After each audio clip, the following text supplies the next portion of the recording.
The second and final F1 pre-season test begins in Barcelona this morning. The teams have just 4 days left on the track to get their cars ready for the first race in Melbourne later this month. Craig Slater is at the Circuit de Catalunya for us. Very good morning to you, Craig. Could the lap record be bettered in the next 4 days? Well, we could get a better time than the lap record, which was established here back in 2008. Kimi Räikkönen won 21.6 seconds. If someone were to beat that today, it wouldn't officially overtake that mark because the cars don't have to be legal. They don't have to conform to Grand Prix conditions. But we did get fairly close in the first test. Sebastian Vettel won 22.8, running the ultra-soft tyres early in the week last week. Conditions warmer today. You can see how beautiful and blue and cloudless the sky is with the snow-capped peaks of the mountains surrounding this circuit. And it's a big day, a big week, I think, for Ferrari, because key to their championship aspirations this season is giving Sebastian Vettel a car that can challenge for pole on a more regular basis. They only managed one pole last season, and before that, the previous pole to that was back in 2012. They managed 2 pole positions in that year. Another barren year without it before that, and 2 in 2010. So over this last period, they just haven't really been able to put it together on a Saturday, and that needs to change for them. I think we will get some qualifying simulations run, if not today in earnest, then over the next 4 days certainly, and then we'll find out if Nico Rosberg and Lewis Hamilton at Mercedes still have the edge in that key area. Nico Rosberg, incidentally, just was picked up his pole trophy for the 2014 season today, so he's got that. I wonder when Lewis Hamilton will get his. So, Craig, which teams are under the most pressure over the next few days? Well, you have to say McLaren still. It looked fairly optimistic for them after the first couple of days of running last week, but over the final 2 days, they only managed 9 laps in total. Some niggling problems for them. Fuel leaks, coolant system leaks, that kind of thing kept them off track for long periods. These cars are so complicated these days that it's difficult to source problems and put everything back together in the kind of quick times that we were used to previously. There still seems to be a bit of a performance deficit there, although they have improved the electrical side of their hybrid power unit. But I think as well, one of the other teams who have issues to sort out are Sauber. Now, we had hoped to see their new car unveiled around about now, in actual fact, but they're still working on it behind the covers here. But this is the last team to debut their 26 car on track. They'll be doing so today, but they had funding issues throughout most of last season, and you would wonder as well, with the improvements that Manor have made, who were the back markers, they look to be 3 or even 4 seconds quicker potentially. The new American team Haas starting well, whether Sauber might find themselves right at the back of the field. They are quite an established name in F1. This is their 24th successive season. Only 4 other teams on the current grid, 3 other teams in actual fact have more consistently taken part in the Formula World 1 Championship, but under financial pressure at the moment, this could be a really tough year for them. Okay, Craig, thank you very much for now. Now, the second and final F1 pre-season test is underway in Barcelona, and Craig Slater is there at the Circuit de Catalunya for us. Craig, very good morning to you. How do you think the teams are going to be approaching this week? Well, different teams are at different stages, but this week, more than last week, needs to be about performance. So they'll be trying to finesse their packages. They'll be undertaking qualifying simulations and proper race simulations as well, if they're equipped to do so. Certainly Mercedes are. They were running 150 plus laps per day in week 1, so they're well advanced with their preparations. I think we could even see them maybe attempting some quali sims later on this afternoon when temperatures warm up here. But it's going to be very interesting, I think, this season, particularly in the midfield. And we've had a couple of launches today. Toro Rosso revealed their branding and colour scheme for the 2016 season. There are two drivers in attendance, Max Verstappen and Carlos Sainz. Going to be an interesting battle between those two as well. Verstappen, the Rookie of the Year, outscored Sainz significantly. Sainz had a lot of reliability issues, but did out-qualify young Max last season. That'll be something Verstappen will be looking to set right. So many top teams looking at him at the moment. And then we saw the last 2016 car officially launched. The Sauber came out without any fanfare whatsoever, it has to be said. They literally drove out of the garage this morning to begin their installation lap. I think that's significant because this car, having had a brief look at it, doesn't look very different to last year's car. They have had financial constraints at that team, so I think they could be fighting right at the back of the grid this season. But hearteningly, even teams at the back, including Manor, who have been perennial strugglers, would seem to have the capability of scoring points in this 2016 season. But I suppose at the front is where there is most interest, and we'll be keeping a close eye on Ferrari and Mercedes and looking at their times with ever more scrutiny over these next 4 days, just to see how much, if anything, separates those two. OK, Craig, thanks very much for now. Sky Sports. Now to Formula One then, and the final pre-season test got started in Barcelona a little earlier this morning. Before the cars hit the track, Toro Rosso's Max Verstappen and Carlos Sainz unveiled how their 2016 car will look. They did run this car last week, but they had to wait until this week to reveal the livery design. There it is.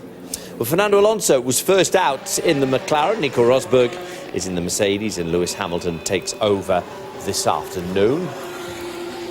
This is the new Sauber, the C35, taking to the track for the first time. They were running their 2015 model at last week's test, so that one's now ready to go, it would seem. And Kimi Raikkonen is in the Ferrari. They topped the timesheets on 3 of the 4 days last week, and we're going to be live from the Circuit de Catalunya for an update in the next hour as the countdown continues. F1 pre-season test is underway in Barcelona. Craig Slater is live at the Circuit de Catalunya for us. Craig, it's an hour and a half into the day's running. Who's looking good so far?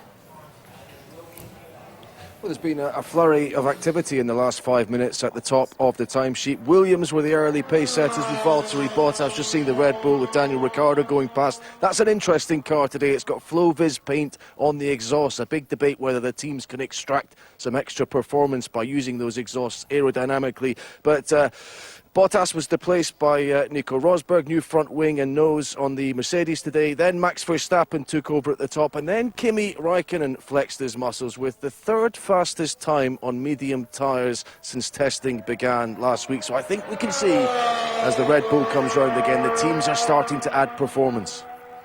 McLaren, they had a difficult week last week, didn't they? Any signs of progress from them this morning? It was a difficult week for them. In the last day and a half, they only managed 6 laps on track. Fernando Alonso's in the car today, and it has been a better day. He's just gone past the 20-lap barrier. He's still lapping 2 seconds off the pace, but he's got a new Honda power unit, a new version of that in the car today, and we'll see if that adds any improvement. Interesting, some quotes from Fernando Alonso in the Spanish press today, where he talks about the potential for him to have moved to Mercedes in 2014. He says that his management tried to set up a move there which would have involved Lewis Hamilton going the other way to Ferrari. Alonso's relationship with Ferrari broke down in the latter half of the 2014 season, but nothing came of it. But yeah, he'll want to see some kind of progress for McLaren. Their racing director, hearteningly though, has said that he expects massive development over the course of this 2016 campaign. Great, thanks for now, Craig. Well, with an left.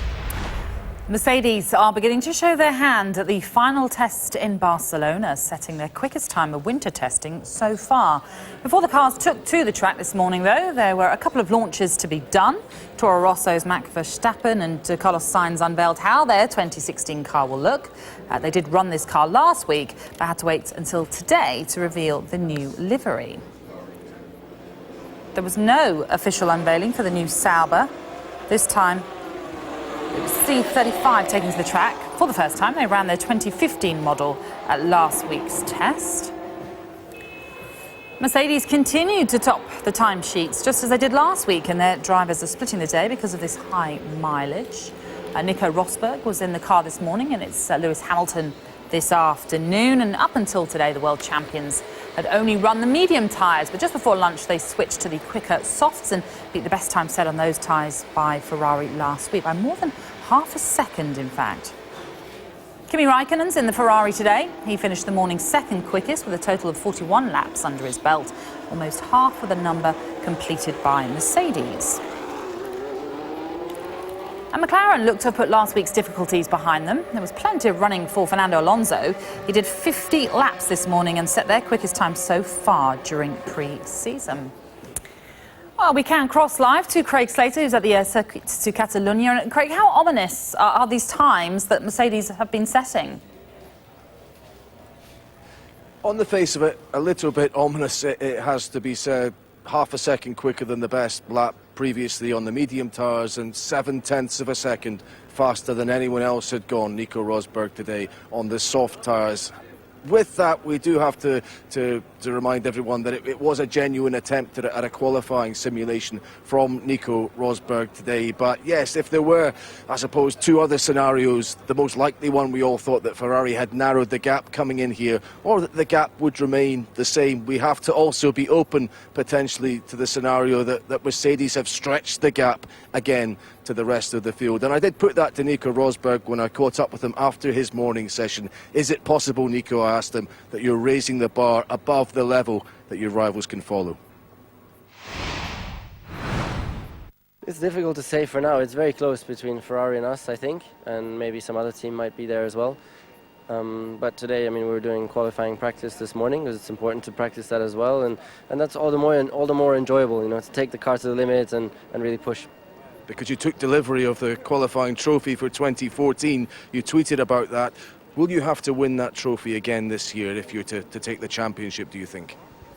Not necessarily, but for sure I have to do well in qualifying, yes. To beat Lewis, I have to do pretty well in everything, really, for sure, because his level is very, very high, you know. He's doing a great job, so qualifying is going to be important.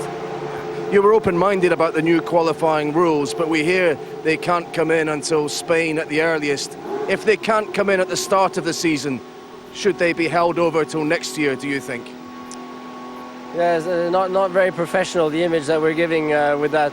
We're going back and forth. Anyways, it's not such a major change, so it's good that we're thinking about it, and I think it's important to get them, to bring them in as soon as possible. Mercedes and Nico Rosberg have certainly laid down a marker here today. Lewis Hamilton will be in the car this afternoon, and doubtless he'll want to take that marker still further away from the rest of the field. It's interesting, I also asked Nico Rosberg, since he and Lewis apparently, according to him, are working together to develop the car, are they actually pulling in the same direction in terms of its setup? Rosberg said at this stage, yes, and of course they are just sharing the one set of wheels at the moment. We should also mention a decent day today for McLaren in the sun. Fernando Alonso managed over 50 laps. He also tried the soft tyres. His best time a full 2 seconds shy of Nico Rosberg's mark today, but that is still progress for them. OK, Craig, for now, thank you very much. Now, Mercedes' Nico Rosberg has set the team's quickest time of winter testing so far in the second and final test in Barcelona, which has now got underway. As you can see, Craig Slater is waiting for us at the Circuit de Catalunya in Barcelona. So, Craig, I know it's always difficult in testing, but we are now onto the second of those two tests. So what can we read into those times so far?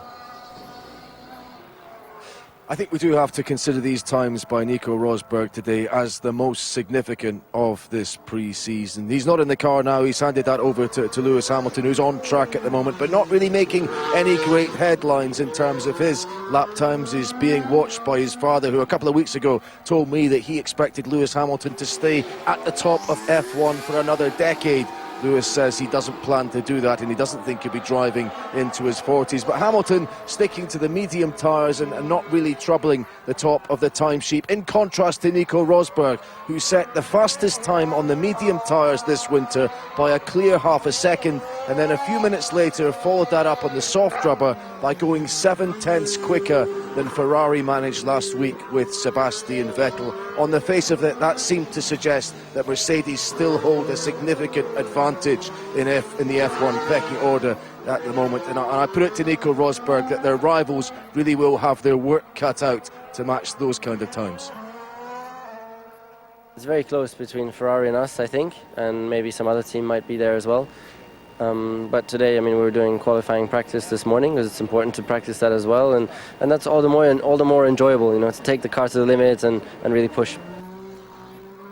What we wanted to see was whether Ferrari could respond. Kimi Raikkonen was in the car today. He went quite quick in the morning. He led the standings for a little while mid-morning, but just as he might have been looking to run some qualifying simulations of his own, he had an issue. He broke down just outside the pit lane. It turned out that he was actually stuck in gear, couldn't get the car to change gears, so he had to hop out, and the car was carried back to the Ferrari garage. Instead, it's been Williams who've impressed as the day has worn on today. Valtteri Bottas in the car for them. There was some thought that they might even have slipped behind Force India, who have looked good this winter themselves, but Bottas was pretty quick on the soft tyre, only half a second down on Rosberg's best, so they look as though they might be a force to certainly take the fight to Ferrari, if not perhaps to Mercedes themselves.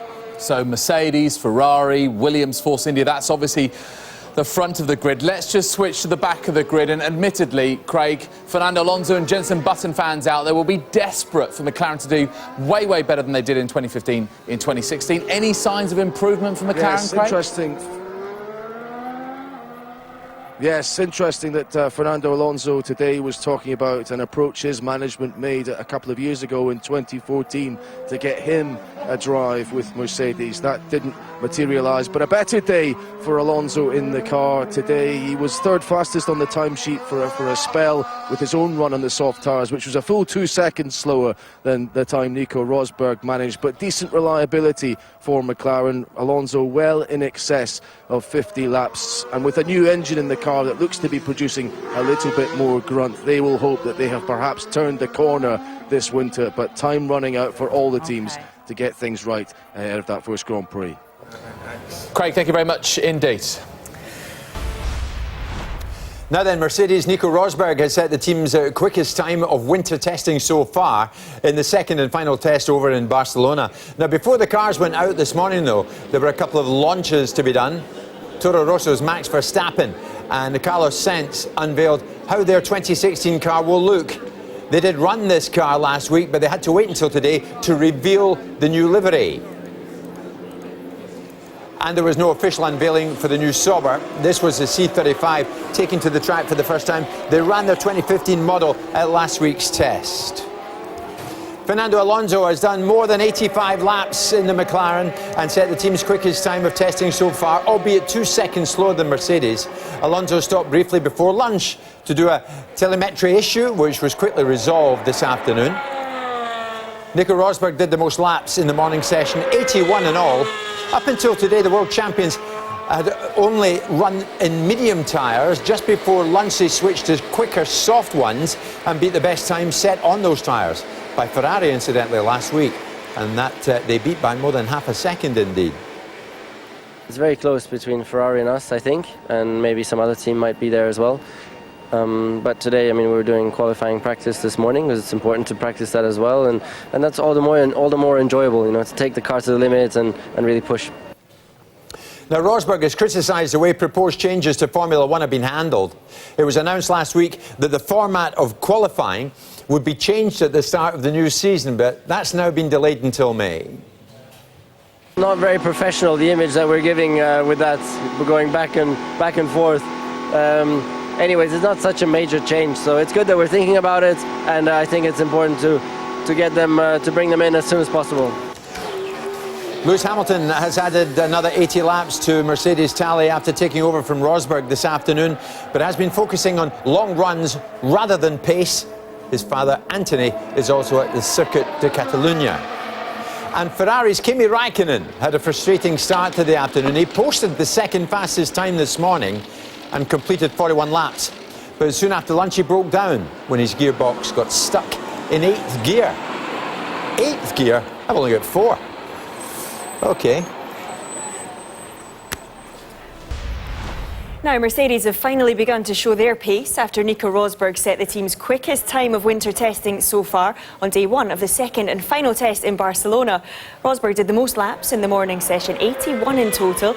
Up until today, the world champions had only run the medium tyres, but just before lunch they switched to the quicker softs and beat the best time set on those tyres, which was by Ferrari last week by more than half a second.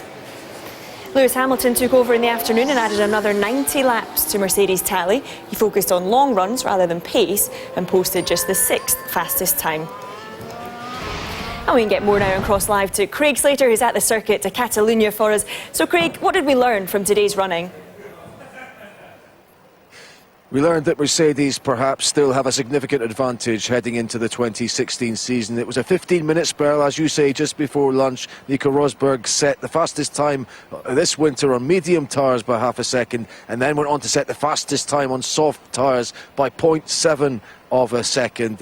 No real chance for his rivals to respond, as Kimi Raikkonen had an issue with his gearbox which sidelined him for most of the afternoon. But I put it to Rosberg after his second finish that this perhaps showed that Mercedes had raised the bar too high for their rivals, at least at the start of this season. It's very close between Ferrari and us, I think, and maybe some other team might be there as well. But today, I mean, we're doing qualifying practice this morning because it's important to practice that as well, and that's all the more enjoyable, you know, to take the car to the limit and really push. It'll be interesting to see if Sebastian Vettel can respond tomorrow, because Kimi Raikkonen was really unable to today. He had been quickest in the morning on the medium tyre, showing pretty good pace, pretty much equal with his teammate Vettel had shown in the first test last week. But that gearbox issue, as I say, prevented him making a qualifying simulation of his own later on. So it was interesting to gauge his thoughts as to exactly where he feels Ferrari are now that teams are starting to show their hand. I have no idea what they're doing. They don't know what we are doing, so I don't know. You can see the lap time, or is it close, it's not. You put different tires, different that. You know, like I said, we have a good feeling. We for sure have made quite a good progress over the winter again, but is it going to be enough? Who knows? I mean, I think we're going to be more or less where we want to be, but no, we will see. But I would say today the happiest bunch of engineers, drivers, team members in this Barcelona paddock are behind me in McLaren hospitality. Fernando Alonso, third fastest today. Yes, it was 1.7 seconds or thereabout short of Nico Rosberg's time. However, that's an enormous leap forward for McLaren. They've got a new specification engine coming later this week, so they really can believe that they can head into the new season as solid midfield runners. Jenson Button is in that car tomorrow. Let's just bring